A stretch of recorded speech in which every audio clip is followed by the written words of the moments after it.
Welcome to mega debate. నా పేరు Rahim. America Iran war ఊహించని మలుపు తిరిగింది. ఇరాన్కి వాళ్ళ కాళరాత్రే అంటూ హెచ్చరించిన ట్రంప్ మనం అందరం విన్నాం. అసలు ఏం జరిగిద్దో అని భయపడ్డాం. ఎవరు రైల్వే స్టేషన్ దగ్గరికి వెళ్ళొద్దన్నారు, రైల్వే ట్రాకుల మీద నుంచొద్దన్నారు. ఈరోజు ఒక చరిత్ర ముగించబోతుందన్నారు. భవిష్యత్తులో ఒకప్పుడు ఇరాన్ ఉండేది అనేటువంటి రోజులు వస్తున్నాయన్నారు. భయానకరమైనటువంటి కాళరాత్రి ఈరోజు చూడబోతున్నారన్నారు. అన్నది ఎవరో కాదు, ట్రంప్. ఈ విధంగా హెచ్చరించిన ట్రంప్ ఆ హెచ్చరికతో ప్రపంచవ్యాప్తంగా అన్ని దేశాలు ఏదో జరగబోతుంది అనేటువంటి పరిస్థితుల ఉద్రిక్తతల నేపథ్యంలో అనేక దేశాలు వాళ్ళకి సంబంధించినటువంటి పౌరుల్ని జాగ్రత్తల హెచ్చరికలు జారీ చేయడం, ఇటు పక్క ఎంబసీలకు సంబంధించిన వాళ్ళందరూ కూడా ఎక్కడికక్కడ వాళ్ళకి జాగ్రత్తలు సూచిస్తూ వెంటనే ఏది ఉంటే అది దానికి సంబంధించినటువంటి రక్షించబడటానికి చేసినటువంటి కార్యక్రమాలన్నీ చేసుకుంటూ, అదేవిధంగా అక్కడ ఉన్నటువంటి మన భారతదేశ ఎంబసీలు కూడా అప్పటికప్పుడు భారత పౌరులను హెచ్చరికలు జారీ చేస్తూ ఏదో ఊహించరానటువంటి భయంకరమైన కాళరాత్రి జరగబోతుంది అని ప్రపంచవ్యాప్తంగా దీనికి సంబంధించినటువంటి ఇంపాక్ట్ ఇప్పటికే యుద్ధం వల్ల అనేక రకాలుగా మనం చూస్తున్నాం. భారీ స్థాయిలో ఎటువంటి నష్టాలు అనుభవిస్తున్నాం. ప్రతి సందర్భంలో ప్రతి విషయంలో దానికి ఇంపాక్ట్ మనం చూస్తానున్నాం. ఇంతవరకు దానికి సంబంధించినటువంటి సమస్యలు ఇంకా బయటపడలేదు. ఆ సమస్యల నుంచి మళ్ళీ అలాంటి కాళరాత్రి గనక ట్రంప్ చెప్పిన కాళరాత్రి కనుక వస్తే భవిష్యత్తులో ఎటువంటి రోజులు చూడబోతున్నాము, ముందుగా అసలు ఆ కాళరాత్రి అనేది ఏం జరగబోతుంది, ఎటువంటి వినాశనానికి దారి తీయబోతుంది. ఓ పక్క చూస్తే ఇరాన్లో ఉన్నటువంటి ఏదైతే న్యూక్లియర్స్ ఉన్నాయో వాళ్ళు గనక ఇలాంటి కాళరాత్రి కనుక ట్రంప్ సృష్టిస్తే వాళ్ళు ఎటువంటి యాక్షన్కి రియాక్షన్ ఉన్నది. ఇలా అనేక టెన్షన్ల మధ్య ఒక రాత్రి వాళ్ళకి ఎలా ఉందో తెలియదు కానీ ప్రపంచవ్యాప్తంగా కొన్ని దేశాలు అయితే అసలు ఏదో జరగబోతుందనే ఉత్కంఠతో దాదాపుగా రాత్రి అంతా కాళరాత్రిగా అనుభవించిన పరిస్థితి చూసాము. నిద్రలేని రాత్రి చూసాం రాత్రి అంతా. అయితే ఇక చూస్తే ఒక్కసారిగా ఏదో సామెత చెప్పినట్టు అంతా ఒక్కసారిగా ఏదో సినిమాల్లో కనుక చూపించినట్టు ఫ్లాష్ బ్యాక్ అన్నట్టు పార్ట్ 1 పార్ట్ 2 లాగా ఒక్కసారిగా మొత్తం ఊహించిన మలుపు తిరిగిపోయింది. ఎవరు ఊహించిన విధంగా 2 వారాల పాటు దాడులు నిలిపివేస్తున్నామంటూ ప్రకటించడం మనం చూసాం. దాంతో అమెరికా ఇరాన్ యుద్ధానికి ఒక్కసారిగా స్మాల్ బ్రేక్ పడింది. కొన్ని రోజుల వరకు సీజ్ ఫైర్. పాకిస్తాన్ మధ్యవర్తిత్వంతో రాత్రికి రాత్రి కీలక మలుపు తిరిగింది. ఇటు పశ్చిమాసియా వారు మొత్తం కూడా ఈ పశ్చిమాసియా వారు రాత్రికి రాత్రే మలుపు తిరగడం, ఇరాన్కి గడువు పొడిగించాలన్న పాక్ ప్రధాని షెహబాజ్ విజ్ఞప్తితో 2 వారాల పాటు కాల్పుల విరమణ ప్రకటించారు ట్రంప్. ఇటుపక్క హర్ముజ్ను తెరవాలన్న ప్రధాన డిమాండ్తో ఇరాన్కి మరోసారి గడువు పెంచారు ట్రంప్. అయితే తమ డిమాండ్లకు అమెరికా అంగీకరించడంతోనే 2 వారాల పాటు కాల్పుల విరమణకు ఒప్పుకున్నట్లు ప్రకటించింది ఇరాన్. ఇరాన్ సాయుధ దళాల పర్యవేక్షణలో హర్ముజ్ల రాకపోకలు కొనసాగుతాయని వెల్లడించింది. అమెరికా ఇరాన్ మధ్య పాక్ చైనా ఎంట్రీపై భారత్ భవిష్యత్ వ్యూహం ఏంటి, అమెరికా 10 షరతులతో ఒప్పుకోవడానికి వెనుకున్న కారణాలేంటి, ఇది నాటి మెగా డిబేట్. ఇదే అంశంపై మనతో పాటు డిస్కస్ చేయడానికి సిద్ధంగా ఉన్నారు ప్రముఖ గెస్టులు. బీజేపీ నాయకులు కృష్ణారెడ్డి గారు మనతో పాటు సిద్ధంగా ఉన్నారు. అదేవిధంగా ఎకనమిస్ట్ హనుమండ్లు గారు మనతో పాటు సిద్ధంగా ఉన్నారు. ముందుగా ఎకనమిస్ట్ గారి దగ్గరికి వెళ్దాం. హనుమండ్లు గారికి. హనుమండ్లు గారు నమస్తే అండి. హనుమంత్ గారు, ఒక్కసారిగా ఎప్పుడైతే యుద్ధం గురించి సీజ్ ఫైర్ ప్రకటించగానే ఇటు పక్క ఒక్కసారిగా రాకెట్ స్పీడ్తో షేర్ మార్కెట్ మొత్తం దూసుకొని వెళ్ళిపోతా ఉంది. లాభాల వాట మనం చూస్తూ ఉన్నాము. ప్రస్తుతం జరగాల్సిన నష్టం అయితే భారీగానే జరిగింది. యుద్ధం యొక్క ఇంపాక్ట్ మనం చూస్తూనే ఉన్నాం, జరిగింది. కాదు ఈ సీజ్ ఫైర్ వల్ల ఒక్కసారిగా పరిస్థితులు ఎలా మారినాయి, ప్రస్తుతం మన పొజిషన్ ఎలా ఉంది, భారత ఆర్థిక రంగం ఏ విధంగా దీని గురించి కొంతవరకు రికవర్ అయినట్టేనా, పరిస్థితులు ఎలా ఉన్నాయి, ప్రస్తుత పరిస్థితులు ఏంది సీజ్ ఫైర్ తర్వాత? ఈ 2 వారాల సీజ్ ఫైర్ అనేది చాలా మంచి పరిణామము. మన దేశానికే కాదు ప్రపంచం మొత్తానికి కూడా మంచి పరిణామము. ఎందుకంటే సీజ్ ఫైర్ అనే యుద్ధం అనేది ఎప్పటికైనా ఖచ్చితంగా నష్టమే వస్తుంది. యుద్ధం చేసే నష్టమే, యుద్ధం బాధితులకు నష్టమే, యుద్ధం చేసే వాళ్ళకి నష్టం జరుగుతుంది. కాబట్టి మనకు ఎస్పెషల్లీ మనము ఎనర్జీకి మొత్తం ఆధారపడి పెట్రోల్ కానీ డీజిల్ కానీ గ్యాస్ కానీ ఆధారపడ్డాం. కాబట్టి మనకు ఖచ్చితంగా ఆ హెర్మూజ్ స్టేట్ ఆఫ్ హెర్మూజ్ నుంచి రావాలి. కాబట్టి అక్కడ మన నౌకలు ఆగిపోయినాయి. కాబట్టి మనకు కొంచెం ఇబ్బంది ఏర్పడింది. ఇదే ఇప్పుడు మనకు స్టేట్ ఆఫ్ హెర్మూజ్ ఓపెన్ అయిందంటే ఆ ప్యాసేజ్ ఓపెన్ అయిందంటే మనకు ఉన్న అక్కడ 11 నౌకలు ఉన్నాయి. ఇంకా అవి కొన్ని రిటర్న్ వచ్చేసినట్టే మనకు కొంచెం గ్యాస్ ప్రాబ్లం తగ్గిపోతుంది, ఎనర్జీ ప్రాబ్లం. అది మంచి రిలీఫ్ అనమాట. మనకి ఇంకో విషయం ఏంటంటే మనకు జూన్ నుంచి మనకు వర్షాలు వస్తే పంటలు మొదలవుతుంది. కాబట్టి ఫర్టిలైజర్స్ అవసరం ఉంటుంది. ఈ ఫర్టిలైజర్స్ కూడా పెట్రోకెమికల్స్ చాలా ముఖ్యమైన రా మెటీరియల్. వాటికి కూడా మనకు అవసరమైన ఇబ్బంది లేకుండా ఫర్టిలైజర్ ఉత్పత్తి చేసుకోవడానికి అవసరమైన పెట్రోకెమికల్స్ కూడా మన సప్లై ఇబ్బంది లేకుండా సప్లై వచ్చే అవకాశం ఉంది. ఇది ఒక ముఖ్యమైన అడ్వాంటేజ్. సెకండ్ ఏంటంటే మనకు ఎక్కువ ఆధారపడి ఎల్ఎన్జీ, ఇప్పుడు గ్యాస్ అయితే అప్లై ఆధారపడ్డ గ్యాస్ కూడా సప్లై మనకు వస్తుంది. దానివల్ల ఆర్థిక వ్యవస్థ అనేది డిస్టర్బ్ కాకుండా కంటే అదే ముందుకెళ్ళే అవకాశం ఉంది. ఎందుకంటే అన్ని ఎనర్జీ లేకుండా ఏ వ్యవస్థ కూడా ముందుకు వెళ్ళలేదు. ట్రాన్స్పోర్ట్ రంగం ఎఫెక్ట్ అవుతుంది, మిగతా రంగం కూడా ఎఫెక్ట్ అవుతాయి. కాబట్టి అవన్నీ కూడా ఎఫెక్ట్ లేకుండా అంటే మామూలుగా తమ యొక్క వ్యవహారాలు చేసే అవకాశం ఉంది. కాబట్టి ఆర్థిక వ్యవస్థకి మంచి పరిణామం అనేది ఒక విధంగా ఇది 2 వారాలు అనేది చాలా చేంజెస్ వచ్చే అవకాశం ఉంది. మంచి భవిష్యత్తు కూడా మనకు మంచి ప్రొడక్టివిటీ పెంచి దీన్ని ఒక మంచిగా ఆర్థికంగా మంచి బలంగా చేసే అవకాశం ఎక్కువగా ఉంటుంది. రైట్ హనుమంత్ గారు. ఓకే, బీజేపీ నాయకులు కూడా మనతో పాటు సిద్ధంగా ఉన్నారు. కృష్ణారెడ్డి గారు నమస్తే అండి. నమస్కారం సార్. కృష్ణారెడ్డి గారు, యుద్ధం ఆగిపోయే విషయంలో ఇటు పక్క చైనా, ఇటు పక్క పాకిస్తాన్ ఏదైతే మధ్యవర్తిత్వం ద్వారా దాదాపుగా సీజ్ఫైర్ అనేటువంటి విషయాన్ని మనం చూస్తూ ఉన్నాం. నేషనల్ మీడియా కానీ అన్ని మీడియాలో మనం చూస్తున్నాం. ఎందుకు ఈ విషయంలో విశ్వగురువు కాస్త ఎందుకు వెనకబడ్డారు అనేటువంటి విషయం కూడా విశ్లేషకుల యొక్క అభిప్రాయం. ఎందుకు దీంట్లో కనీసం యుద్ధంలో మన పాత్ర ఏమిటి, భారత్ పాత్ర ఏమిటి, ఎందుకు దౌత్యపరంగా విఫలమయ్యాము, ఎక్కడ జరిగింది పొరపాటు, ఏదో జరిగిద్ది అనుకున్నారు, దానివల్ల అంటే ఏదో జరిగిద్దంటే దాదాపు సంబంధించిన విషయంలో ఇరాన్ పూర్తిగా తుడుచుకుపెట్టుకుపోయింది, ఇరాన్ ఈ యుద్ధంలో వెనకడుగు వేస్తుంది. కాబట్టి మనం ఇజ్రాయెల్తో మనం ఉన్నటువంటి సంబంధాలు మెరుగుపరుచుకోవాలి అనేటువంటి ఆలోచనతోనే ఇక్కడున్న పరిస్థితులు, భారతదేశంలో పరిణామాలను బట్టి కూడా ఇరాన్కు కొంత దూరంగానే ఉండడానికి ప్రయత్నం చేసింది భారత్. ఈ విషయంలో ఎక్కడ కూడా కనీసం అంటే ట్రంప్కు నా మంచి స్నేహితుడు అని చెప్పుకున్నటువంటి మోడీ యుద్ధం ఆపే విషయంలో ఎక్కడో ఫెయిల్ అయ్యారనేటువంటి అభిప్రాయాలు ఇప్పుడు బయటకు వస్తూ ఉన్నాయి. దీన్ని ఎలా అంటారు, ఏమంటారు, ఏ విధంగా దీన్ని సమర్థించుకుంటారు? సార్, ముందుగా మీకు మెగా9 వీక్షకులకు అలాగే ఈ చర్చా వేదికలో పాల్గొంటున్న పెద్దలందరికీ శుభ సాయంత్రం తెలియజేస్తున్నాను సార్. ముఖ్యంగా ఏంటంటే ఇప్పుడు నరేంద్ర మోడీ గారికి అంటే ఈ అంశాల కంటే ముందు ఈ ప్రజాస్వామిక దేశాలు అనేటి గొప్పగా ఎదుగుతున్న టైంలో ఈ యుద్ధ వాతావరణం ఎందుకు వస్తుంది, ఈ వింత పోకడలు ఎందుకు వస్తున్నాయి అంటే సామ్రాజ్యాలు, రాజులు, ఒక మనిషి డిక్టేటర్ నుంచి ప్రజాస్వామ్య పాలన, ప్రజలు ఎన్నుకున్న పాలనలో దేశాలు నడుస్తున్న టైంలో ఇలాంటి నియంతృత్వ పోకడలతోటి యుద్ధాలు రావడము ప్రపంచానికి, ప్రపంచ ప్రజలకు ఎంతవరకు శ్రేయస్కరం అనేది మనం ముఖ్యంగా డిస్కస్ చేయాల్సిన అంశం. బలవంతుడు బలహీనుని ప్రతిసారి బెదిరించుకుంటూ పోతే ఆ దేశాలు ఎక్కడికి వెళ్ళాలి, ఎవరికి మొరబెట్టుకోవాలి, ఎవరన్నా ఏదన్నా ఉన్నారు అంటే పెద్దన్న దేశము అమెరికానే ఉన్నది అనుకుంటున్నాం. ఆ దేశంలో వచ్చిన ఆర్థిక ఇబ్బందుల వల్లనో, ఆ దేశంలో వచ్చిన కొన్ని పరిస్థితుల వల్ల వేరే దేశాల మీద పడడము ప్రతిసారి ఏదో ఒకటి. మీరు చూడండి, ఏ దేశ అధ్యక్షుడు మారినప్పుడల్లా రిపబ్లిక్ ఉన్నా, డెమోక్రటిక్ ఉన్నా, వాళ్ళ ఆలోచన ఏంటంటే ప్రపంచంలో ఉన్న మిగిలిన దేశాల ప్రజలు చచ్చినా సరే వాళ్ళకు ఏవైతే వనరులు ఉన్నాయో అవి వాళ్ళకి చెందకుండా చేయాలా, మేము ఏదో విధంగా దోసుకొని వెళ్ళాలి. దీనికి అడ్డుకట్ట వేయకపోతే గనక రాబోయే రోజులలో ప్రతి దేశము ఇవాళ గతంలో ఇరాక్ వచ్చింది, తర్వాత ఇరాన్కి వచ్చింది, ఆఫ్ఘనిస్తాన్కి వచ్చింది, లీబియాకి వచ్చింది, ఈ ప్రతి దేశానికి వస్తుంది. ఇది ఒకటే కాదు, మొన్న వెనుజులా, ఇప్పుడు క్యూబా అంటున్నారు. ఎక్కడైతే ఆయిల్ నిల్వలు ఉన్నాయో ఆల్రెడీ అక్కడ వచ్చేసింది. ఇప్పుడు ఏదైతే నమ్ముకొని కూర్చున్న సౌదీ అరేబియా, కువైట్ లాంటి ఇవన్నీ కూడా యుఏఈ, ఖతర్ లాంటి దేశాలు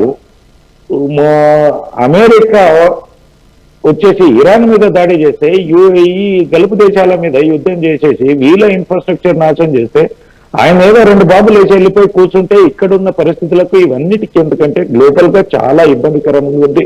ఏదైతే మనం యుఎన్ అనుకుంటున్నామో, ఐక్యరాజ్య సమితి అనుకుంటున్నామో, అది ఐక్యరాజ్య సమితి దేనికి పనికొస్తుంది, ఎందుకు పనికొస్తుంది అంటే బలమున్న వారిని ప్రశ్నించట్లేదు యుఎన్.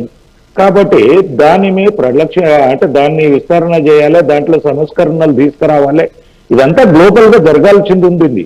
ఎందుకంటే ఇవాళ యుద్ధం ఆగిందని సంతోషిస్తే రేపు పొద్దున మనం కూడా మనము ఇందాక మీరు అన్నారు నరేంద్ర మోడీ గారు విశ్వగురు అంటే ట్రంప్ గారు నా దోస్త్ అన్నాడు, ఇదే అన్నారు. కానీ మనం ఏదైతే ఆయనకు నోబెల్ బహుమతి విషయంలో మనం ఆయనకు రికమెండ్ చేయలేదు, ఏదైతే సర్జికల్ స్ట్రైక్ నేను ఆపానన్నాడో అది ఆయన ఆపింది కాదు, మీరు చెబితే ఆపలేము. ఇక్కడున్న పరిస్థితుల దృష్ట్యా అక్కడున్న పాకిస్తాన్ డిసిఏ వాళ్ళు భారతదేశాన్ని రిక్వెస్ట్ చేయడంతో మేము కొన్ని పరిస్థితుల వల్ల ఇక్కడ ఆపుకున్నామంటే అదేదో నేను చేసినానని ఆయన క్రెడిట్ తీసుకుంటే ఆ క్రెడిట్ కు నరేంద్ర మోడీ గారు కానీ భారత ప్రభుత్వం కానీ భారతీయులు కానీ ఎవరు కూడా ఆయన క్రెడిట్ ఇచ్చే విధంగా మాట్లాడలేదు. అదే విధంగా ఇంకోటి ఏంటంటే రష్యా నుంచి ఆయిల్ కొనొద్దు, ఆయుధాలు కొనొద్దు, మీరు రష్యా తోటి స్నేహం చేయొద్దు అనే విధంగా ఆయన ఒక మూర్ఖుల్లాగా ప్రవర్తించడం తోటి మనం ఏంటంటే ఇక ఈయనతోటి ఎంత దోస్తు అయినా కానీ మూర్ఖులతోటి కొన్ని దోస్తులలో కూడా కొంతమంది మూర్ఖులు ఉంటే ఏంటంటే నమస్తే అంటే నమస్తే అంటాము, అలా అంటే అలా అంటాము, కానీ వ్యాపారాలు చేయము, వాళ్ళతోటి కావలసిన సంబంధాలను పెట్టుకోము, ఏదో ఫ్రెండ్ గానే చూస్తాం తప్ప ఇంకా మిగిలిన అదా ఆ విషయంలో ఈ మధ్య కాలంలో జరిగిన విషయాలతోటి మనము దూరం అంటే న్యూట్రల్ గా ఉండడం జరిగింది. ఇటు ఎందుకంటే మనకు ఇటు ఇరాను మనకు మిత్రదేశం అయింది, ఇజ్రాయల్ మనకు మిత్రదేశం అయింది. ఈ మిత్రులలో ఎవరికి తప్పని చెప్పలేము, ఎవరికి ఒప్పని చెప్పలేక మనంతలో మనం కూర్చోవడము నరేంద్ర మోడీ గారు చేసిన గొప్ప ఘనత. ఎందుకంటే ఏ ఒక్కరికి చేసినా కానీ అక్కడ ఇబ్బందికరమైన పరిస్థితులు వస్తాయి. ఇక పాకిస్తాన్ అంటే ఇప్పటిదాకా నేను ఈ డిబేట్ ఉన్నప్పుడు కొద్దిగా చూశాను న్యూస్. ఆ ట్వీట్ ఆయన ప్రధానమంత్రి గారు ఏం చేశారు, ఆసిఫ్ మునీర్ గారు ఏం చేశారు, అది ఏందంటే ఇప్పుడు మనం పూజ చేసేటప్పుడు ఒక బలి పశువుని చేయాలి. ఈ ఉద్యమం ఆపడానికి ఒక బలి పశువు కావాలి. కాబట్టి ఆ కమ్యూనిటీ, ఈ కమ్యూనిటీ, ఇరాన్ కమ్యూనిటీ, పాకిస్తాన్ లో ఉన్న మెజారిటీ కమ్యూనిటీస్ ఒకటే. కాబట్టి ఆ కమ్యూనిటీస్ తోటి మాట్లాడినట్టు చేసి ఏదో చేసి ఆపినని చెప్పేసి ఇది చేసుకోవడం. ఎందుకంటే ట్రంప్ గారికి కూడా స్థానికంగా చాలా ఇబ్బందికరంగా పరిస్థితులు ఏర్పడుతున్నాయి. అమెరికాలో ఇప్పుడు అక్కడ జరుగుతున్న ప్రొటెస్ట్ కానీ ప్రజా వ్యతిరేకత కానీ ఆల్రెడీ నిన్న ఇప్పుడు ఆయన మీద ఇన్ఫించ్మెంట్ మోటిషన్ అంటే ఇచ్చేయడానికి పోతున్నారు. కాబట్టి ఇవన్నిటి నుంచి తప్పించుకోవాలంటే ఈ యుద్ధం ఆపకపోతే కనుక ఆయన క్రెడిట్ పోతుంది. ఆ యుద్ధంలో గెలిచే పరిస్థితులు కూడా కనబడతలేవు.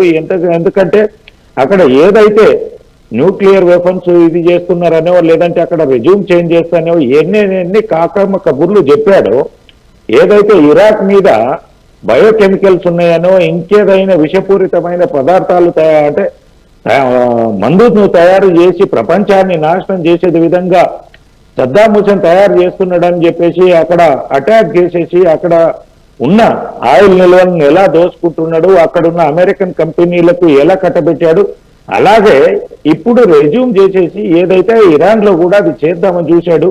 ఎందుకంటే ఒక అణుబాంబు బూచు చూపించేసి చేద్దామని చెప్పేసి ప్రయత్నం చేసినా కానీ, ఎందుకంటే అక్కడ ఇరాన్ కూడా ఈ యొక్క ఇరాక్ మీద జరిగింది కానీ గల్ఫ్ దేశాలలో జరుగుతున్నాయి కానీ ఏదైతే ఇరాక్ చుట్టూ సిరియాను కానీ ఇక్కడ కొన్ని దేశాలను లిబియాను ఇట్లా నాశనం చేసిన పరిస్థితులను చూసి వాళ్ళు ఏం చేసిందంటే ప్రజలు ఇబ్బంది పడ్డా పర్వాలేదని చెప్పేసి ఆర్థికంగా దెబ్బతిన్నా కానీ ఆయుధకారాన్ని పెంచుకున్నారు. కాబట్టి వాళ్ళు ప్రపంచానికి తెలియని ఆయుధ సామ్రాజ్యాన్ని నిర్మించుకున్నారు. అది పసిగట్టలేక ఏదో 2 రోజులు దాడులు చేస్తే ఆ యొక్క ఇరాన్ లో ప్రజలు రివర్ట్ అవుతారు. ఒక అమీని చంపేస్తే అంత రెజ్యూమ్ వచ్చేసి నేను చెప్పిన పపెట్ అక్కడ అధికారులను మా ప్రధానమంత్రిని కూర్చుండబెట్టి అక్కడ ఉన్న ఆయిల్ నిల్వలను మౌలికంగా ఉన్నటువంటి ఏవైతే ఇన్ఫ్రాస్ట్రక్చర్ అంతా దోపిడీ చేయాలనే ఒక కుట్రపూరితమైన వ్యవహారం చేసుకుంటే ఇది ఏంటంటే 40 రోజులు దగ్గరకు వచ్చినా కానీ ఏ రోజుకు ఆ రోజు కూడా పైచేయి ఇరాన్దే జరిగింది. కాబట్టి అమెరికాకి ఇంకా దిక్కు తోచని పరిస్థితిలో ఏదో ఒక సాకుతోటి యుద్ధం ఆపాలనే ప్రయత్నం చేసి ఆపింది తప్ప ఇది ఎక్కడ ఎవరి క్రెడిట్ కాదు, ఎవరిది ఇది కాదు. మన నరేంద్ర మోడీ గారు ఏంటంటే ఎవరిని ఇబ్బంది పెట్టకుండా సామరస్యంగా ఉన్నారు. రేపు పొద్దున మనం అందరితో కలిసి ఉండాలి కాబట్టి ఇది చేయాలనే విధంగా ముందుకెళ్లారని చెప్పేసి తెలియజేస్తుంది. రైట్. ఓకే, ప్రముఖ విశ్లేషకులు కోటేశ్వర కూడా జాయిన్ అయ్యారు మనతో పాటు. కోటేశ్వర గారు నమస్తే అండి. నమస్తే కోటేశ్వర గారు. ఓకే, ఎట్టకేలకు ఉత్కంఠటువంటి మెసేజ్లు రాత్రికి రాత్రి ఏం జరిగిద్దు అన్నటువంటి కాళరాత్రిని మించినటువంటి ట్విస్ట్ల మీద ఏదైతే కానీ సీజ్ ఫైర్ ప్రకటించడం జరిగింది. సరే, ఓవరాల్గా 10 షరతులు అన్నారు. ఆ 10 షరతులు ఓకే, దాని గురించి పూర్తిగా మనం మాట్లాడుకుందాం. అయితే ఇక్కడ ఈ యుద్ధం ఆపే క్రమంలో ఇటు చైనా ఇటు పాకిస్తాన్ చూపిన చొరవ విషయంలో ఇప్పుడు భారత్ మీద అనేక విమర్శలు వస్తూ ఉన్నాయి. ఎందుకు మొదటి నుంచి కూడా ఈ విషయంలో ఏ పాత్ర లేకుండా మిగిలిపోయింది ఎందుకు భారతదేశము అంటే ఎక్కడ ఎవరికి సపోర్ట్ చేయమని కాదు, ఆపే ప్రయత్నం కూడా మినిమం చేయకుండా కేవలం శాంతి మాత్రం జపిస్తూ యుద్ధం వద్దు అని కానీ ఎందుకంటే ఆపేటువంటి ప్రయత్నాల్లో ఉన్నటువంటి అవకాశం ఉన్నటువంటి ఇటు ట్రంప్ మంచి స్నేహితుడే, ఇటు ఇరాన్తో సంబంధాలు ఉన్నాయి, ఇటు ఇజ్రాయెల్తో ఇంకా మంచి సంబంధాలు ఉన్నాయి. ఇలాంటి సమయంలో ఎందుకు విశ్వగురువు కాస్త విశ్వయాత్రికుడుగానే మిగిలిపోయాడు? విశ్వగురు అని గొప్పగా చెప్పుకునేటువంటి మన నరేంద్ర మోదీ కేవలం ఇలాంటి ఈ విషయంలో ఎందుకు ఎక్కడ దౌత్యపరమైన సంబంధాలు దెబ్బతిన్నాయి, విశ్వయాత్రికుడుగానే ఎందుకు మిగిలిపోయారు? ఇది ప్రస్తుతం వినిపిస్తున్న బయట మాట. ఏమంటారు కోటేశ్వర గారు?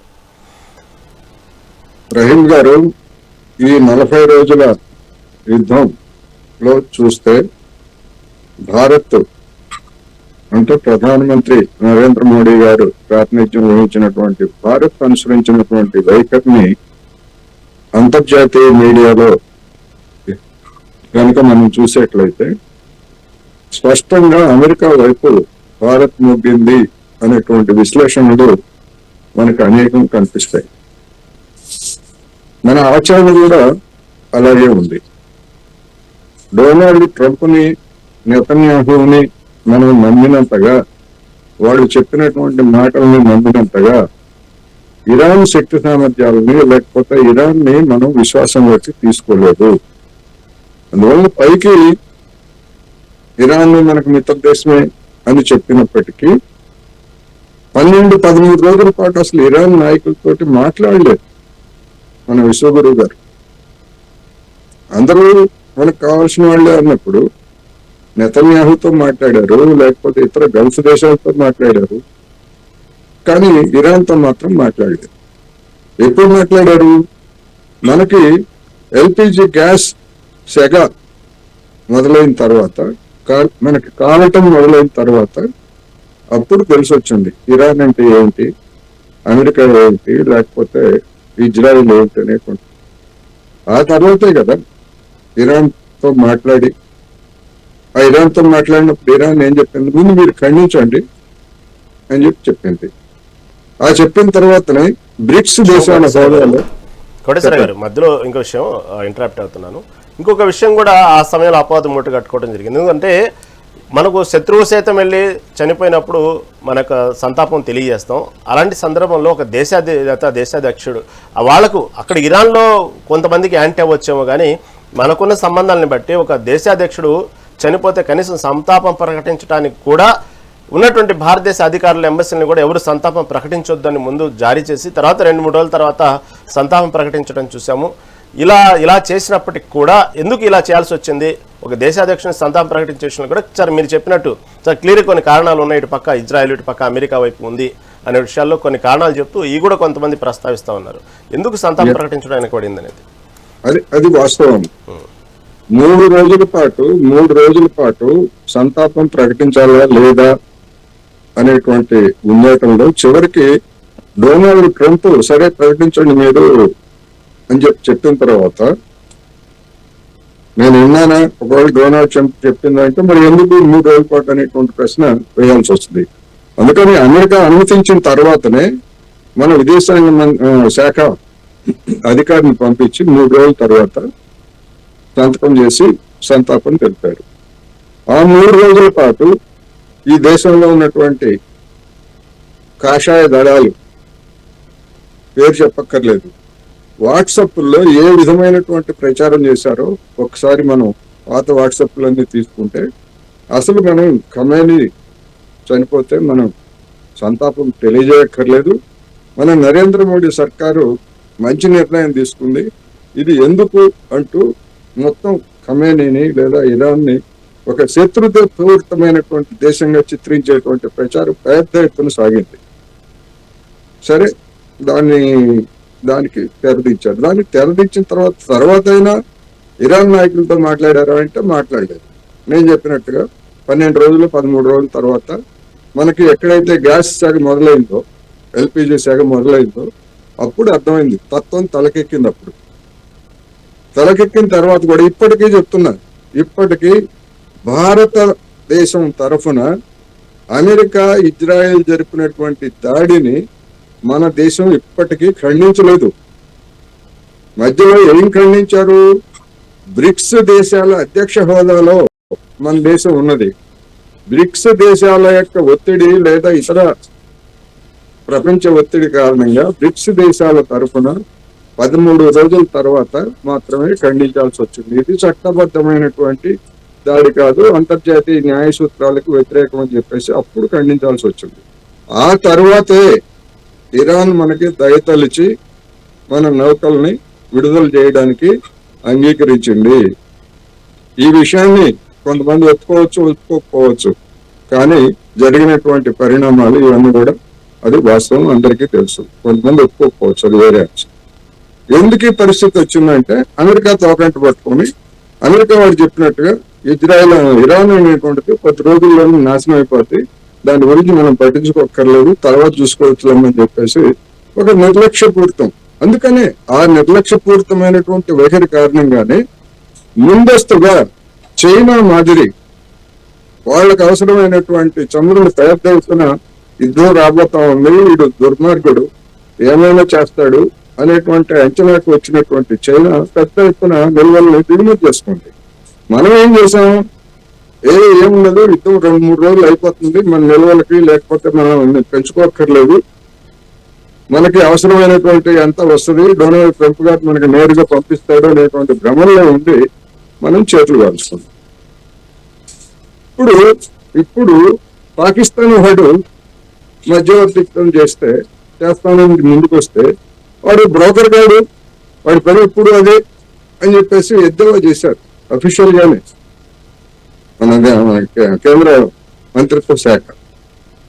నేను ఇక్కడ ఒకటే చెప్పదలుచుకున్నాను, రాయబారం చేసేవాళ్ళు మధ్యవర్తిత్వం చేసేవాళ్ళని బ్రోకర్ గాళ్ళు అంటే మహాభారతంలో శ్రీకృష్ణుడు చేసినటువంటి రాయబారం మధ్యవర్తిత్వం, శ్రీకృష్ణుడు కూడా బ్రోకర్ గారు అంటారా?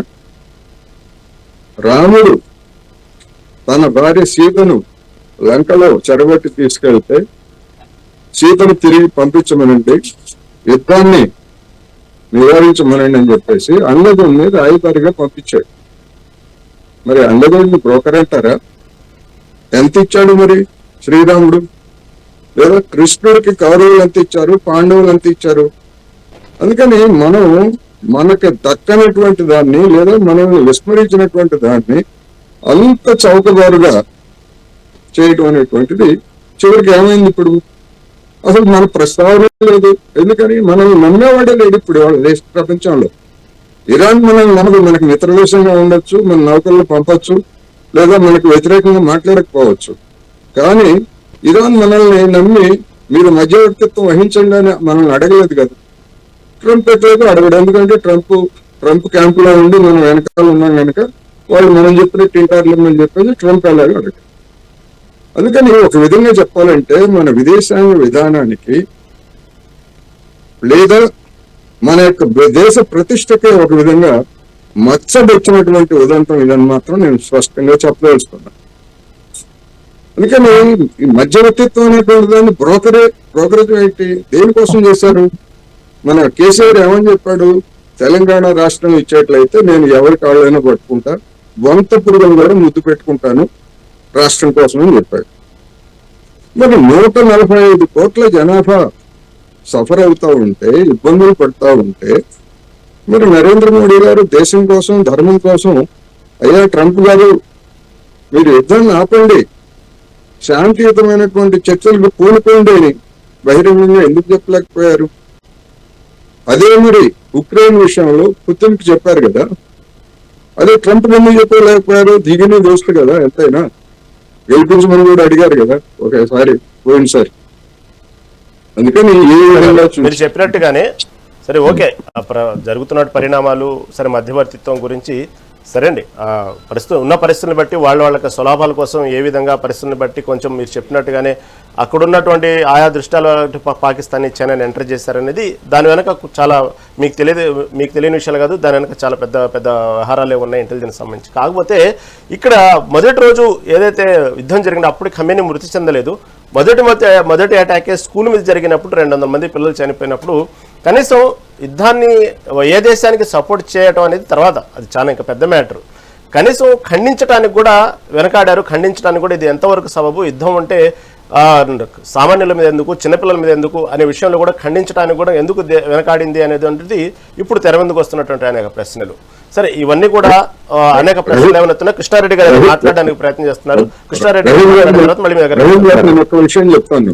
కోటేశ్వర గారు, ఇరాన్ లో స్కూల్ మీద దాడిని ఖండించకపోవడం అనేటువంటిది సరే, వాళ్ళ సంస్కారానికి వాళ్ళ దానికి వదిలేద్దాం. అంతకు ముందు గాజాలో 70,000 మంది నిరాయుధులైనటువంటి పిల్లలు, మహిళలు, వృద్ధులను చంపేసినా గానీ మనం ఏమన్నా నోరెట్టామా? 70,000 మందిని చంపేస్తే ఇజ్రాయెల్ వాడు, అందులో ఎక్కువ మంది 70-80% మంది పిల్లలు, మహిళలే కదా. మానవత్వం ఉన్నటువంటి ఉందని చెప్పుకున్నటువంటి వాళ్ళు ఖండించారా భారత్ తరఫున ఇజ్రాయెల్ దుర్మార్గాన్ని? అందుకని ఎవరెవరి తరఫున ఉన్నారు, ఎవరు ఎటు ఉన్నారు అనేటువంటి ప్రపంచానికి మనం ప్రత్యేకంగా మనం చెప్పుకోకర్లేదు. చరిత్రలో రాముడు గాని హనుమంతుడు గాని వీళ్ళందరూ లోక కళ్యాణార్థం కోసం వాళ్ళ సంబంధించినటువంటి సబ్జెక్టు. ఇది వచ్చేసరికి మొత్తానికి దేశాలు స్వార్థాలకు సంబంధించిన సబ్జెక్టులు అండి. కొందరి యొక్క దాని సంబంధించి తర్వాత మాట్లాడదాం. ఏదో కృష్ణారెడ్డి గారు ప్రయత్నం చేస్తాను. కృష్ణారెడ్డి గారు చెప్పండి. సరే, పెద్దలు కోటేశ్వరరావు గారు విజ్ఞానులు, ఆయన మేధావులు అనుకుంటాం అంతే. కానీ ఆయన మేధావి అనుకుంటే నేనైతే అనుకోవట్లేదు. ఎందుకంటే బీఆర్ఎస్ కండు వేసుకొని కూర్చుంటే కరెక్ట్ ఉంటుంది. బీఆర్ఎస్ నాయకుడు కేసీఆర్ గురించి ఎంత పొగడాలో అంత పొగుడుతాను. గీడ కొండగట్ట దగ్గర 50 మంది బస్సు చనిపోతే కనీసం ఆ కుటుంబాలను పోయి పరామర్శించిన పాపాన పోలేదు. అక్కడ సంఘటన జరిగితే అక్కడికి పోయిన పాపాన పోలేదు. ఎక్కడనో వేరే దేశాలలో వాళ్ళు ఇబ్బందులు పడి వాళ్ళు గలాటాలు పెట్టుకొని కొట్లాడితే మీరెందుకు తలదూర్చలేరు? మీరు అభినందనలు తెలియజేశారు. అందుకు ఒప్పందం కుదిరిందని చెప్పేసి అభినందనలు తెలియజేశారు. ఇప్పుడు ఒక్క నిమిషం సార్, తెలియజేశారు. నేను చెప్తాను. నేను కోటేశ్వరరావు గారు సార్, ఇప్పుడు ఎందుకు నరేంద్ర మోడీ గారు ట్వీట్ చేశారు ఒప్పందం మీద? చెప్పండి, మనకు సంబంధం లేదు కదా సార్. నేను చెప్పేది పూర్తి స్థాయిలో వినండి. మీరు మాట్లాడినప్పుడు విన్నాను.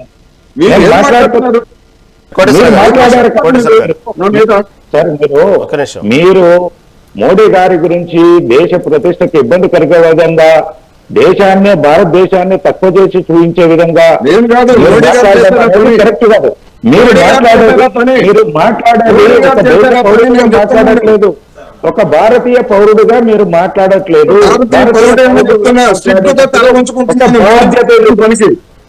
ఏం చేయాలి చెప్పండి. వాళ్ళు వీళ్ళు తలదూచానా? ప్రపంచ దేశాలు అన్ని చూస్తున్నాయి కదా. ప్రపంచ దేశాలు అన్ని చూస్తున్నాయి కదా. గతంలో వాజ్పేయి ఇరాక్ మీద దాడి చేస్తే పార్లమెంట్ లో ఉన్నటువంటి అన్ని పార్టీలను సమావేశపరిచి పార్లమెంట్ తరఫున తీర్మానం చేసి ఖండించినటువంటి విషయం తెలియదా మీకు? మీరు చిన్నపిల్లలా? ఒక్క నిమిషం వాజ్పేయి గారు ఖండించాలంటే ఇక్కడ కూడా 12 మందిల మంది ఇజ్రాయెల్ లో చనిపోయినారు, ఇక్కడ కూడా చనిపోయినారు. వాళ్ళు కొట్లాడుతున్నారు.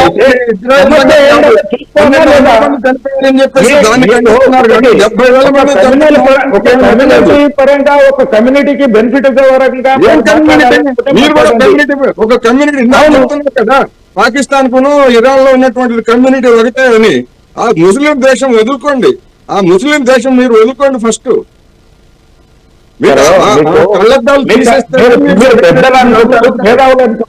ఆ మేధావులో దేశం మీద భారతీయ జనతా పార్టీ మీద విషయం మీరు శత్రుత్వం పెంచుకుంటే విషయం ఉంటుంది.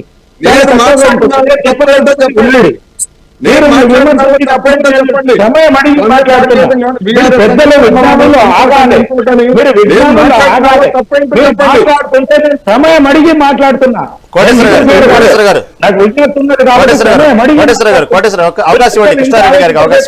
కృష్ణారెడ్డి గారికి అవకాశం. కృష్ణారెడ్డి గారు మీరు ఎంత గట్టిగా విమర్శించినా, దేశానికి ప్రతిష్టకు ఇబ్బందికరంగా మాట్లాడినా నేను సమయం అడిగి మాట్లాడుతున్నా. ఇంటర్ఫేర్ కావాలంటే ఒకటే నిమిషం మాట్లాడుతున్నారు. ఇక్కడ సంతాపం తెలిపే జరిగిన దాంట్లో అక్కడ అనుకోని సంఘటన జరిగింది. ఏ పరిస్థితులలో జరిగింది, ఎందుకు జరిగింది, తొందరపడి ఏమి మాట్లాడినా ఒక ఇబ్బందికరమైన పరిస్థితులు వస్తాయి. ప్రపంచ స్థాయిలో నేను ఇంటి దగ్గర కూర్చున్నానే పక్కోళ్ళతోటి గొడవ అయితే ఆ విషయం ఏంటో తెలిసేదాకానే మనం ఎవరికి ఏంటనేది మాట్లాడుకుంటుంటాం. అక్కడ జరిగిన సంఘటనలు ఏంటి, రాత్రికి రాత్రి కృష్ణారెడ్డి గారు మధ్యలో ఏమనుకోవద్దు, కంటిన్యూ చేయండి, మధ్యలో అడ్డం వస్తుంది. ఎందుకంటే మనం పాకిస్తాన్ మీద ఆపరేషన్ సింధూర్ చేసినప్పుడు కూడా ఎంతో చాకచక్యంగా ఉగ్రవాదుల యొక్క స్థావరాల మీద దాడి చేశాం. ఎక్కడ కూడా సామాన్యులకు ఇబ్బంది కలగకూడదనేటువంటి యుద్ధ నీతులు ప్రదర్శిస్తూ ఒక్కోసారి యుద్ధంలో ప్రాణాల మీదకి వచ్చినప్పుడు అవన్నీ కూడా యుద్ధ నీతులు కూడా పక్కన పెట్టేసి యుద్ధాలు చేస్తుంటారు. అలాంటి సమయంలో కూడా అవకాశం ఉండి కూడా మనకు గంటలో మొత్తం తుడిచిపెట్టి మ్యాప్లోనే పాకిస్తాన్ లేకుండా చేయటువంటి శక్తి సామర్థ్యాలు ఉన్న భారతదేశంలో కూడా మనం ఏం చేస్తాం, యుద్ధం చేసేటప్పుడు యుద్ధ నీతిని ప్రదర్శించి సామాన్యులకు ఇబ్బంది కలగకుండా కేవలం ఒక సినిమాటికల్గా మొత్తం ఉగ్రవాదుల మీద దాడి చేసి కనీస సామాన్య ఒక్క హాని కూడా చేయకుండా మనం చేసాం. ఎందుకు, మన దేశం అలాంటిది, మనకున్నట్టు ఎమోషన్స్ అలాంటివి, మన శాంతికి కోరుకునే దేశం కాబట్టి. అలాంటి సమయంలో ఒక పక్క అసలు ఎటువంటి సంబంధం లేని వేరే దేశంలో ఒక స్కూల్ మీద బాంబు జరిగినప్పుడు ఖండించాల్సిన అవసరంలా, ఇజ్రాయల్ ఇది తప్పు, అమెరికా ఇది తప్పు అని మీరు అంతు చూస్తామనే డైలాగ్ వేయాల్సిన అవసరంలా, సామాన్యుల మీద యుద్ధం చేయొద్దు అనేటువంటి విషయాన్ని ఖండిస్తే బాగుండేది కదా అని చాలా మంది అభిప్రాయం.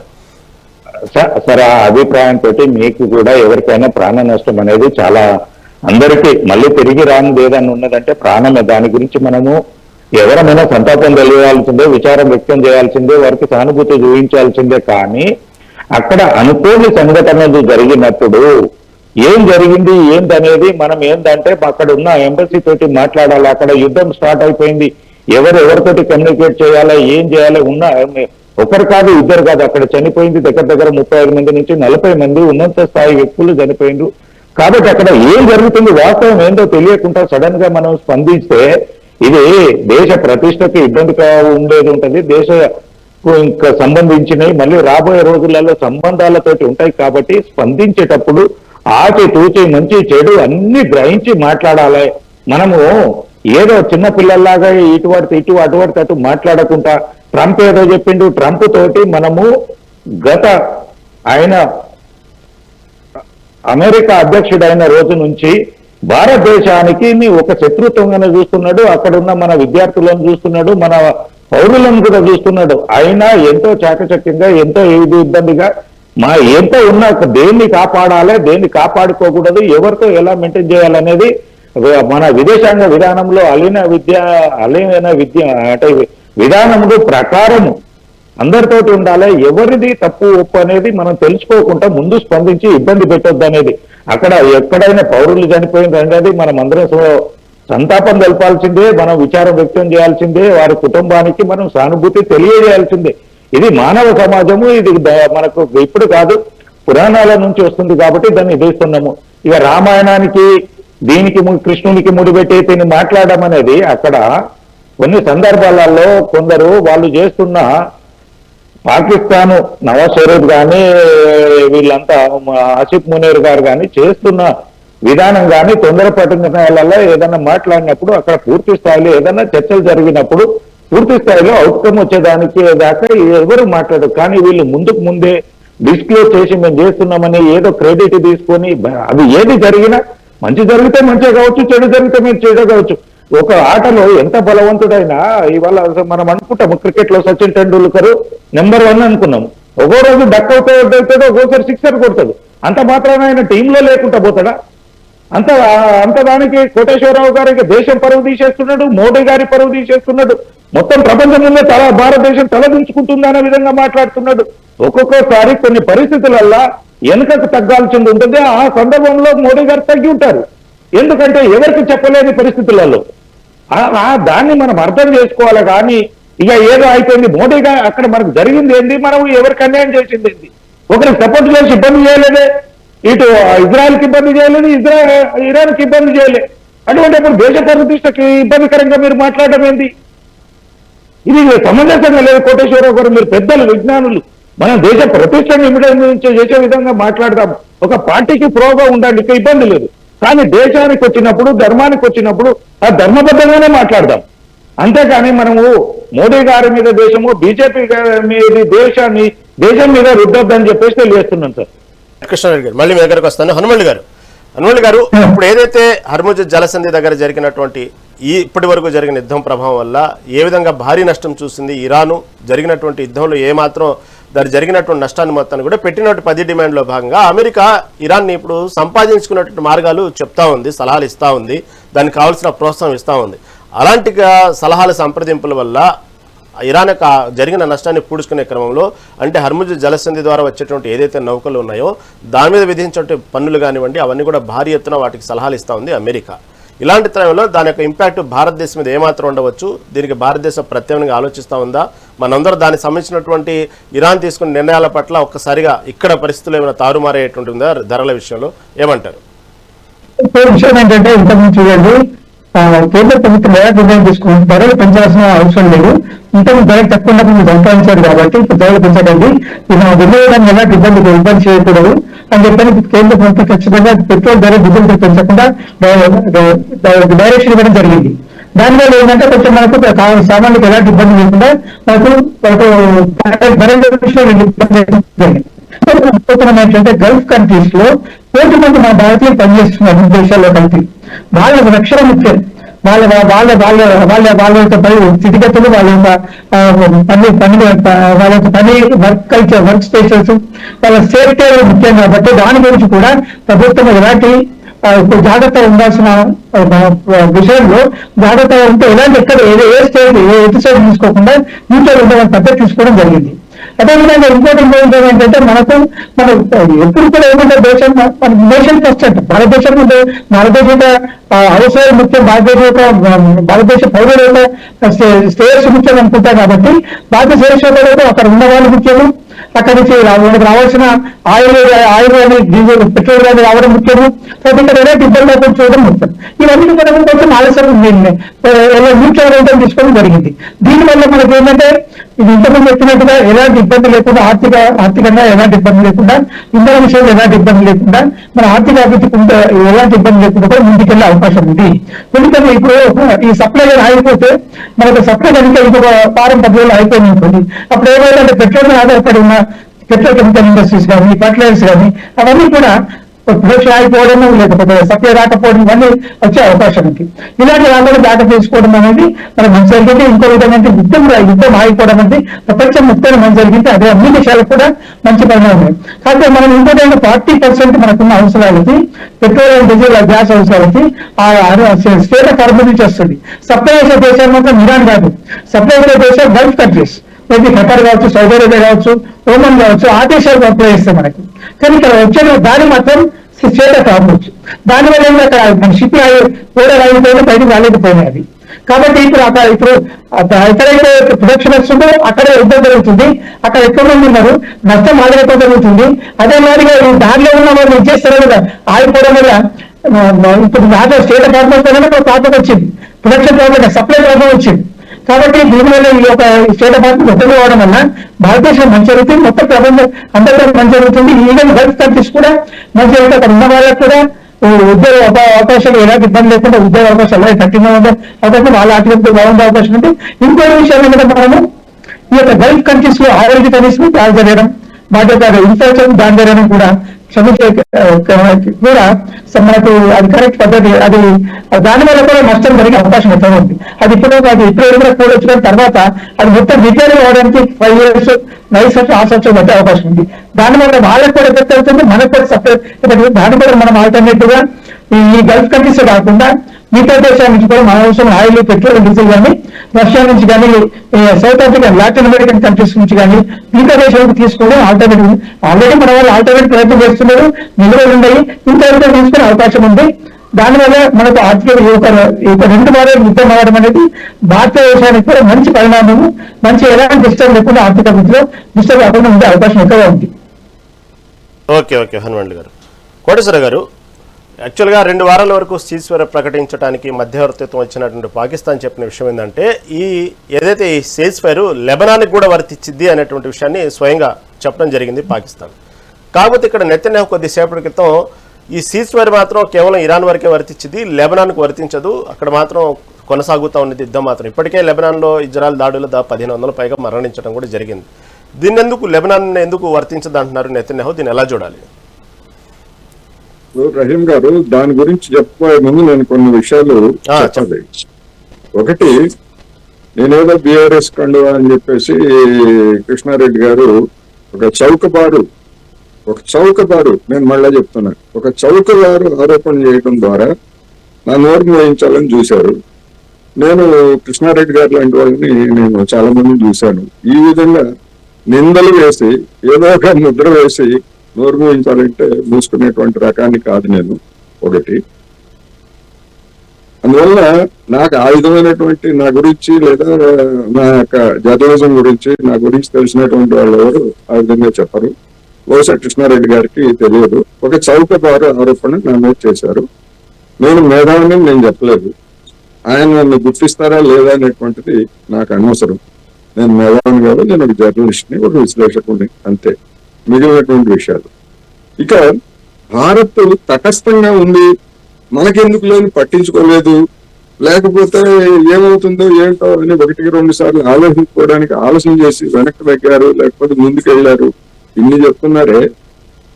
గల్ఫ్ దేశాల మీద దాడిని ఇరాన్ దాడి చేస్తా ఉంది, దాన్ని ఖండిస్తూ ఐక్యరాజ్య సమితిలో తీర్మానం పెడితే మరి తటస్థంగా ఉన్నటువంటి వాళ్ళు మనం ఆ తీర్మానానికి అనుకూలంగా ఎందుకు ఓటు వేశాం?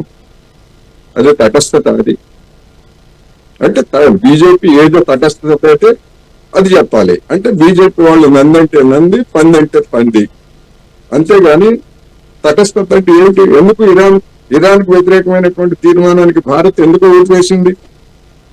అదే అమెరికాను సంతుష్టీకరించడానిక, ఇజ్రాయెల్ సంతుష్టీకరించడానిక?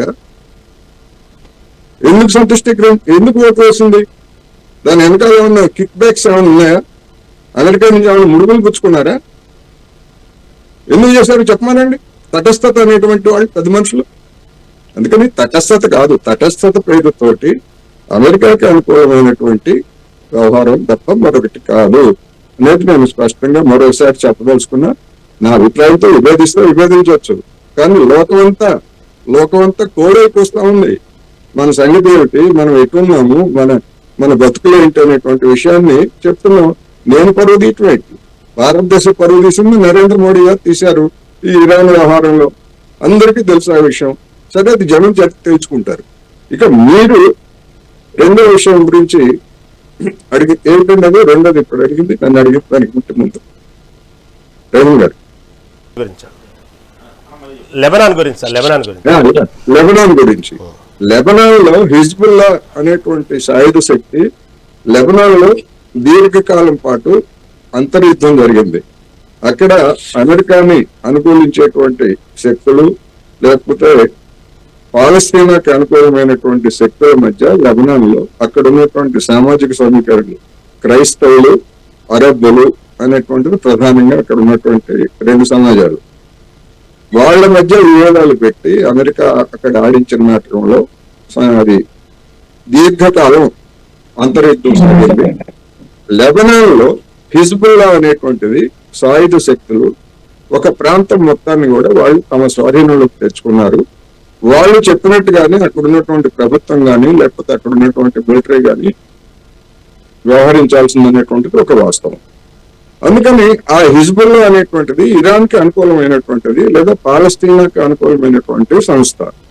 ఆ సంస్థ దెబ్బతీయడానికి లేకపోతే ఆ లెబనాన్ ని ఆక్రమించుకోవడానికి ఇజ్రాయెల్ పదే ప్రయత్నిస్తూ ఉంది.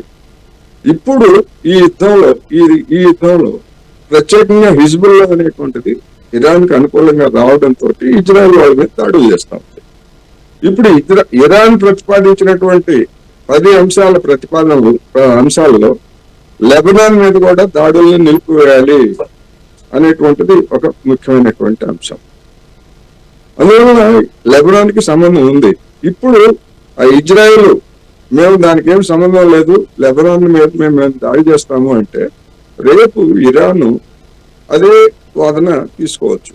మేము కూడా గల్ఫ్ దేశాలను మినహాయించి ఇజ్రాయెల్ మీద దాడి చేస్తాము, అమెరికా వాళ్ళు నోరు మూసుకొని మౌనంగా ఉండాలి అని కనుక ఇరాన్ కూడా ఇజ్రాయెల్ మీద దాడులకు దిగితే పరిస్థితి ఏమిటి? అందుకని ఇజ్రాయెల్ని అదుపు చేయాల్సినటువంటిది, ఇజ్రాయెల్ని ఆడించేది అమెరికానే. నేను స్పష్టంగా చెప్తున్నా, ఇజ్రాయెల్ చేత ప్రకటన చేయించింది అమెరికానే. ఎందుకు అంటే ఏదో ఒక పితలాటకం పెట్టి మళ్ళా దాన్ని ఈ సంక్షోభాన్ని తర్వాత మరొక రూపంలో కొనసాగించడానికి ఒక నంది కూడా పలికారనేటువంటిది స్పష్టంగా కనిపిస్తా ఉంది. అమెరికా ఆడిస్తే ఆడుతున్నటువంటి ఇజ్రాయెల్ గురించి మనకు తెలియదా? అందుకని ఖచ్చితంగా దీని వెనకాల మరొక కుట్ర కోణం ఉన్నది. ఆ కుట్ర కోణానికి కనుక అమెరికా తెరదీస్తే మాత్రం చరిత్రలో మళ్ళీ మరొకసారి అమెరికా తప్పిదం చేసినట్లు అవుతుంది. అందుకని ఇప్పటికైనా దాని గురించి స్పష్టత ఖచ్చితంగా రేపు జరగబోయేటువంటి ఇప్పుడు కుదిరినటువంటి అవగాహన ఏమిటి అంటే తక్షణమే అమెరికా కాల్పుల విరమణ, దానికి ప్రతిగా హార్ముజ్ జలసంధిలో ఉన్నటువంటి ఆటంకాలని మేము తొలగిస్తామనేటువంటిదే కుదిరింది. అమెరికా ప్రతిపాదించినటువంటి 15 పాయింట్లు, ఇరాన్ ప్రతిపాదించినటువంటి 10 అంశాల మీద ఇస్లామాబాద్ లో శుక్రవారం నాడు ఎప్పుడు చర్చలు ప్రారంభమవుతాయంటున్నారు. ఆ చర్చల్లో వచ్చేటువంటి అవుట్కమ్ బట్టే యుద్ధ విరమణ ఉంటది తప్ప మేము యుద్ధ విరమణ జరిగిందని మేము చెప్పడం లేదు. మా వేలు ఇంకా ట్రిగ్గర్ మీదనే ఉంది అని చెప్పేసి ఇరాన్ ప్రకటించారు. అందుకని ఇప్పుడు కుదిరినటువంటి అవగాహన కూడా దీనికి అమెరికా కట్టుబడుతుందా లేదా అనేటువంటిది అనుమానం. ఎందుకంటే అమెరికా దేనికి కట్టుబడలేదు. ప్రపంచంలో జరిగినటువంటి అనేక ఒప్పందాలని నిస్సిగ్గుగా ఉల్లంఘించినటువంటి వాడు ట్రంప్ లేకపోతే ఇతర అధ్యక్షులు. అందుకని అమెరికాను నమ్మడానికి లేదు ఇప్పటికీ కూడా ఒప్పందం కుదిరినా గానీ. అందుకని తర్వాత ఏం జరుగుతుంది ఏమిటనేటువంటిది మనం తర్వాత చూడాలి.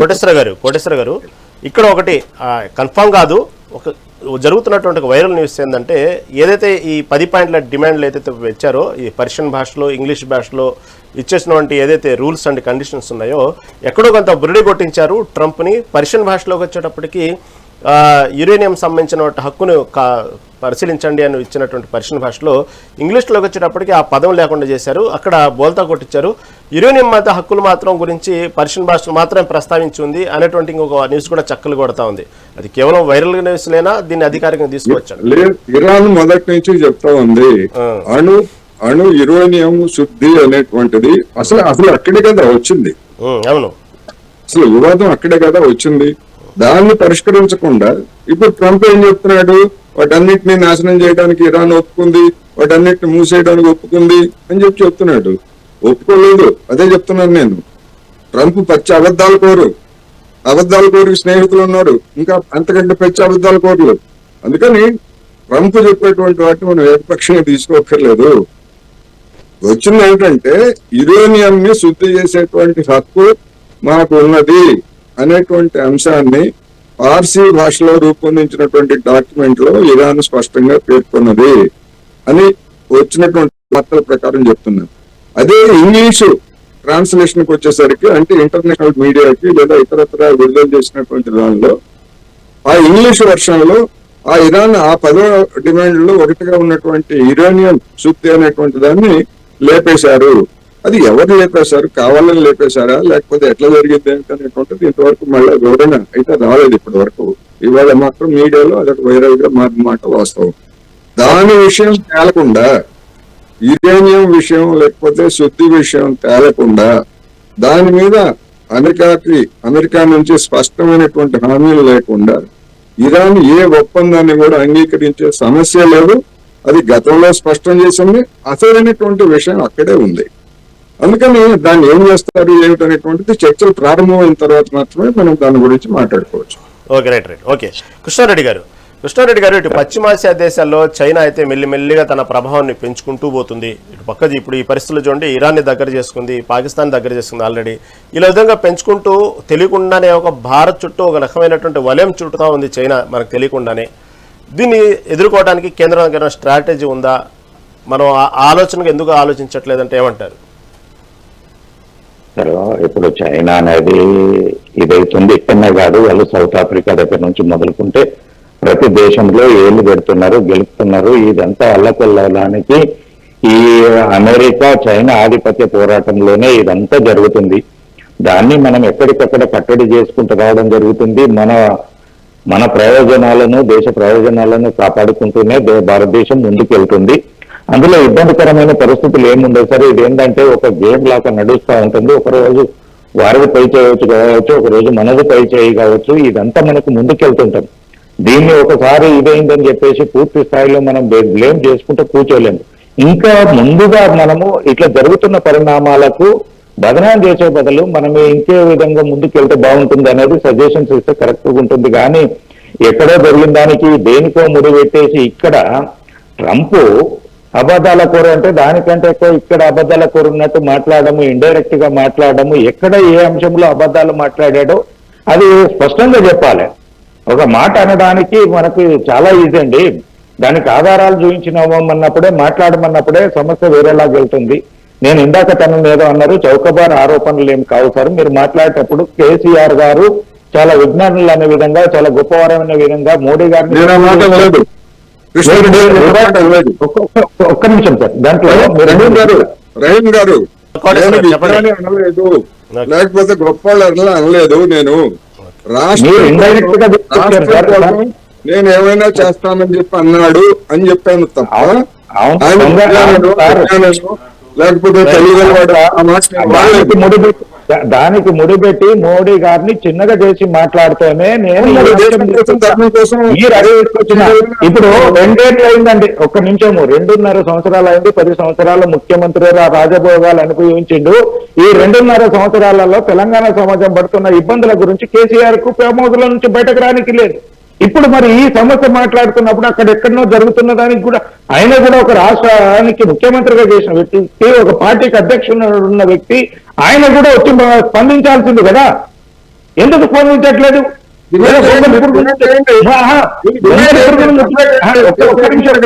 ఒక్క నిమిషం మీకు అత్యాతగా అంటే మీరు చెప్పారు కాబట్టి మమ్మల్ని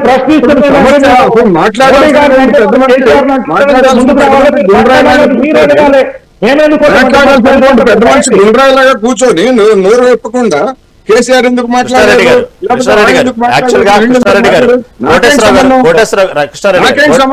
కృష్ణారెడ్డి గారు యాక్చువల్ గా కోటేశ్వరరావు గారు ఓకే, ఆయన ఒక విశ్లేషకులు, ఆయనకంటే ఒక రాజకీయం లేకపోతే రాజకీయం సంబంధించినటువంటి చరిత్ర అనేది ఒక పార్టీ కొమ్ము కాయాల్సినట్టు. కాకపోతే మాటల్లో ప్రస్తుత పరిస్థితులు అన్నప్పుడు కామన్గా ఒకళ్ళు ప్రభుత్వానికి వ్యతిరేకంగా మాట్లాడుతూ ఉంటారు జరుగుతున్న పరిణామాలను బట్టి. అదే మొదటి నుంచి తెలుసు, ఏ పార్టీ కొమ్ము కాసే వ్యక్తి కాదు. ఒక విశ్లేషకులుగా మాట్లాడేటప్పుడు ఒకసారి స్టాండ్ మారొచ్చు, కానీ ఆయన మొదటి నుంచి రాజకీయం కోసం, గతంలో రాజకీయ పదవులు లేవు, భవిష్యత్తులో కూడా రాజకీయాల్లో వచ్చే ఆలోచన ఉన్న వ్యక్తి కూడా కాదు. కాదు ఆ మాట పట్ల కొంచెం ఎక్కడైతే కొన్ని విషయాల్లో జరుగుతూ ఉంటాయండి, సహజం, దాన్ని తీసేయండి, ఇండివిజువల్ గా తీసుకోవద్దు దయచేసి. ఓకే హనుమంత్ మళ్ళీ మీ దగ్గరకు వస్తారు కృష్ణారెడ్డి గారు. ఒక్క నిమిషం చెప్పండి కృష్ణారెడ్డి గారు. ఇప్పటి నుంచి కాదు, మేము సుమారుగా 4-5 సంవత్సరాల నుంచి ఏదో ఛానల్లో వారానికోసారో 2 వారాలకోసారో కలుస్తూనే ఉంటాము. కానీ ఇక్కడ ఏంటంటే దేశ సమస్యలు మాట్లాడుతున్నాము, యుద్ధ సమస్యలు. ఇక్కడ కేసీఆర్ గారి ప్రస్తావన అవసరం లేదు. అక్కడ ఏంటంటే కేసీఆర్ గారిని పెద్దగా ఏదో ఆయన చేస్తానే ఇన్ని చేసిండు, ఆ మోడీ గారు చేయలేకపోయిండు అనే విధంగా మాట్లాడడంతో నేను మాట్లాడినాను. దేశ సమస్య గురించి మాట్లాడితే నేను ఆయనను అనకపోతుంది. నేను అది మాట్లాడడం జరిగింది. ఆయన పెద్దలంటే నాకు గౌరవం ఉంది, మేము ఆఫ్లైన్ లో మేము ఇద్దరం గౌరవప్రదంగానే మాట్లాడుకుంటాం, అలాంటి ఇబ్బంది ఏం లేదు. ఇండివిజువల్ గా ఎవరైనా తీసుకోవద్దు. యాక్చువల్ గా కేవలం కోటేశ్వర గారి అభిప్రాయం కాదు, జరుగుతున్న పరిణామాలను బట్టి అనేక మీడియా, సోషల్ మీడియా అనేక విధాలుగా చూస్తూ ఉంటే ఎందుకు ఆర్థికంగా చివరికి అడుక్కునే పరిస్థితి ఉన్నటువంటి పాకిస్తాన్ కూడా ఈ సమయంలో దౌత్యపరంగా క్రెడిట్ కొట్టేసిందే. ఇలాంటి సమయంలో కనుక భారతదేశ క్రెడిట్ కొట్టేస్తే బాగుండేది అని ఒక భారతీయులుగా, భారతదేశం ఉన్నటువంటి పౌరులుగా బాధలు వెలుబుచ్చినట్టు అంశమే కానీ ఎక్కడ కూడా మోదీని చిన్న చూపు చేయాలనో లేదా మన భారతదేశాన్ని మనమే తక్కువ చేయాలనే ఉద్దేశం ఎవరికి లేదు. కేవలం ఇది కోటేశ్వర గారి అభిప్రాయం ఒక్కళ్ళే కాదు, చూస్తే మీరు ఈ మీడియాలో, అన్ని మీడియాలో వస్తున్నటువంటి సోషల్ మీడియాలో కానివ్వండి, ప్రింట్ మీడియాలో కానివ్వండి, అన్నింటిలో వస్తున్నటువంటి అంశం ఇదంతా. ఎవరు తక్కువ చేయటం కాదండి, ఒక రకమైనటువంటి పరిస్థితుల్ని బట్టి మనం ఆ భారతదేశ పాత్ర అనేది ఒకటి ఉంటే బాగుండేది అనేది కోరుకున్నది తప్ప దీంట్లో వేరే ఉద్దేశం లేదండి.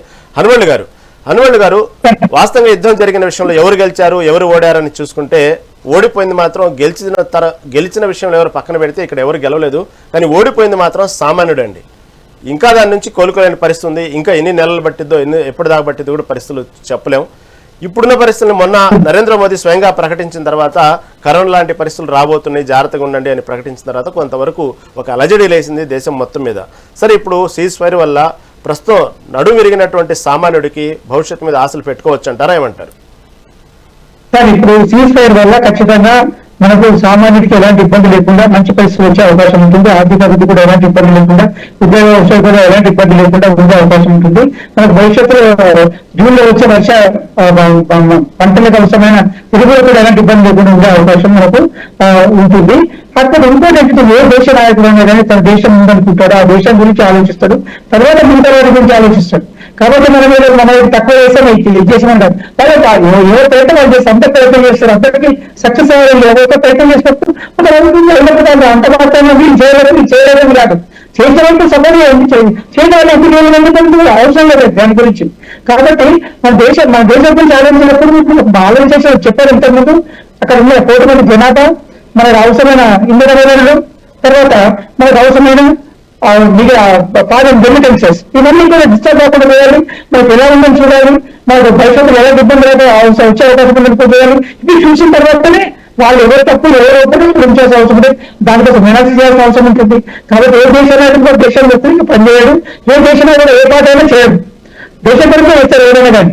అయితే మనం అర్థం చేసుకొని తప్పకుండా అర్థం చేసుకోవచ్చు, దాని యొక్క కారణాలు విశ్లేషించకపోవచ్చు, తొందరపడి రావచ్చు మనకి. ఓకే, చివరిగా కోటేశ్వర గారు, టోటల్ గా ఓవరాల్ గా యుద్ధం వల్ల ఏం సాధించారు అని ఒకసారి ప్రశ్న చేసుకుంటే, ఇటు ట్రంప్ కానీ ఇటు ఇరాన్ కానీ, సరే ట్రంప్ విషయానికి వద్దాం, ఏం సాధించారు యుద్ధం వల్ల? ఎందుకంటే హర్ముజ్ జలసంధి అప్పటి వరకు తెరిచే ఉంది, సామాన్యులు కానివ్వండి ప్రపంచ దేశాలన్నీ కూడా హాయిగా ఉంది. ప్రశాంతంగా ఉన్నటువంటి హర్ముజ్ జలసంధిని డిస్టర్బ్ చేసి ప్రపంచంలో మొత్తాన్ని ఒక రకంగా ఆర్థికంగా కుదేలు తీసుకురావడం వల్ల అదొక్కటే సాధించారు. కానీ ఓవరాల్ ఏం సాధించారు యుద్ధం వల్ల అంటే ఏం చెప్పుకోవచ్చు కోటేశ్వర గారు? ఇరాన్ గెలుస్తుంది అని ఎవరు చెప్పలేదు, గతంలో నేను కూడా ఎప్పుడు చెప్పలేదు గెలుస్తుందని. వాళ్ళది ఆత్మరక్షణ పోరాటం, ప్రాణాలతో ఉన్నటువంటి పోరాటం. అమెరికా ఇప్పుడు స్పష్టంగా ఘోరమైనటువంటి పరాజయం పాలైంది. అమెరికా ట్రంప్ వాళ్ళ దేశానికి అనుకూలమైనటువంటి విధానాలకు అనుగుణంగా తీసుకున్నామని చెప్తే, మరి అక్కడ ఉన్నటువంటి 90 లక్షల మంది జనం మార్చి 28వ తారీఖున ట్రంప్ విధానాలకు వ్యతిరేకంగా ఎందుకు ప్రదర్శనలు చేశారు అనేటువంటిది పెద్దలందరూ కూడా ఒకసారి గమనంలో ఉంచుకోవాలి. అంతేకాదు, అమెరికా రాజ్యాంగంలోని ఆర్టికల్ సవరణ 25వ సవరణ ప్రకారం ఎవడైనా కానీ అధ్యక్షుడిగా ఉన్నటువంటి వాడు పిచ్చి పనులు చేసినా లేకపోతే మతి భ్రమించి పనిచేసినా గానీ అటువంటి ఆ క్లాజ్ తోటి పదవి నుంచి తొలగించడానికి ఉన్నటువంటి అంశం అది. అటువంటి క్లాజ్ తోటి డొనాల్డ్ ట్రంప్ అనేటువంటి ఒక ఉన్మాదిని పదవి నుంచి తొలగించాలి అనేటువంటి చర్చ ఎవరు చేశారండి? నేను చేయలేదు, లేకపోతే కృష్ణారెడ్డి గారు చేయలేదు. అమెరికాలో ఉన్నటువంటి పార్లమెంట్ సభ్యులే, అధికార పార్టీకి చెందినటువంటి వాళ్ళు, ప్రతిపక్షానికి చెందినటువంటి వాళ్ళు అందరూ చేశారు. అందుకని ఒక దేశంలో ఒక అంతర్గత విషయం అయినప్పటికీ ఆ దేశ అధ్యక్షుడిని విమర్శించకూడదు, లేదా ఆ దేశ ప్రధాని విమర్శించకూడదు అని ఎక్కడుంది? విమర్శించవచ్చు, తప్పు చేస్తే ఎవరినైనా విమర్శించాలి. డొనాల్డ్ ట్రంప్ మరి తప్పు చేశాడు కనుకనే కదా అక్కడ అమెరికాలో ఇవాళ అన్ని విమర్శలు పాల్గొతూ ఉంది. రేపు నవంబర్ ఎన్నికల్లో మొత్తం ఓడించడానికి సిద్ధమవుతున్నారు అనేటువంటి వార్తలు వస్తున్నాయి. అందుకని విమర్శించకూడదు అని కాదు, ఆ విమర్శలో సరైనటువంటి పాయింట్ ఉందా లేదా అని తప్ప నరేంద్ర మోడీ గారు మన దేశం మనం విమర్శించుకుంటామా, అది సరైనటువంటిది కాదు. అలా అనుకున్నప్పుడు మరి అన్నిటికీ మౌనంగా ఉండాలి, ఏం జరిగినా కానీ. ఎందుకు మరి యుద్ధం ముగిసినందుకు సంతోషం వెలుగుస్తూ ఎందుకు ట్రీట్ చేయాలి? అవసరం ఏంది మనకి? మన యుద్ధం కాదు, మనకేం సంబంధం లేదు కదా. అదే ఒకటైతే నేను చివరిగా చెప్పదలుచుకుంది ఏంటంటే, ఇప్పుడు రేపు 5 రాష్ట్రాల ఎన్నికలు అయిపోయిన తర్వాత హనుమంత్ గారు ఉంటారు, కృష్ణారెడ్డి గారు ఉంటారు, నేను మీరు అందరం ఉంటాము. కేంద్ర ప్రభుత్వము పెట్రోలియం డీజిల్ ధరలు పెంచుతుందా లేదా అనేటువంటిది పెంచుతుంది, ఏదో ఒక రూపంలో భారం మోపుతుంది అనేటువంటిది నా అభిప్రాయం. నేను అదే చెప్పబోతున్నా, అదే చెప్పబోతున్నా. కరెక్ట్ కాదు, ఊహించడం కరెక్ట్ కాదు, ఎప్పటికైనా కాదు మనము కరెక్ట్ కాదు. భారం వేయరని మీరు ఎట్లా చెప్తారండి? భారం వేయరని మీరు ఎట్లా చెప్తారు? ఎట్లా చెప్తారు?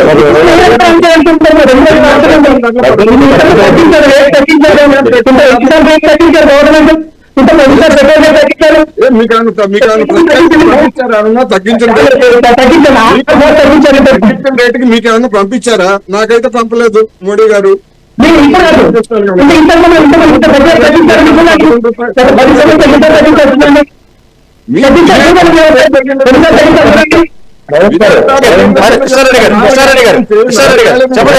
అంతర్జాతీయ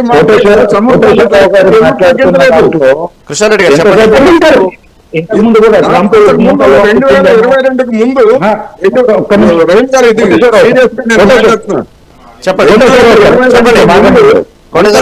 మార్కెట్ లో ధరలు పెరిగితే మేము పెంచుతాము, ధరలు తగ్గితే తగ్గిస్తాము అనేటువంటి విధానాన్ని అమలు చెప్పారు. 2022 నుంచే ఆ విధానాన్ని ఎందుకు ఆపేశారు? 2022లో నిర్ణయించినటువంటి ధరలను ఇప్పటికీ ఎందుకు వసూలు చేస్తున్నారు? అప్పటికి ఇప్పటికి $30 తగ్గాయి, ఎందుకని తగ్గించలేదు? అదే విధంగా ₹30 వరకు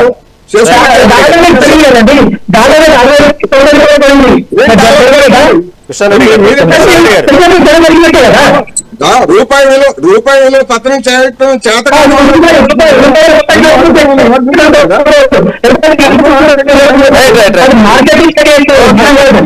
విమర్శించారు.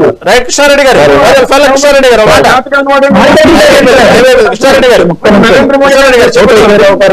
కోటేశ్వరరావు గారికి నేను చిన్న సార్, ప్రతిసారికి మోడీ గారు మూటలు ఇచ్చిండా, హనుమండ్ల గారికి మోడీ గారు మూటలు ఇచ్చిందా? ఇవి కాదు.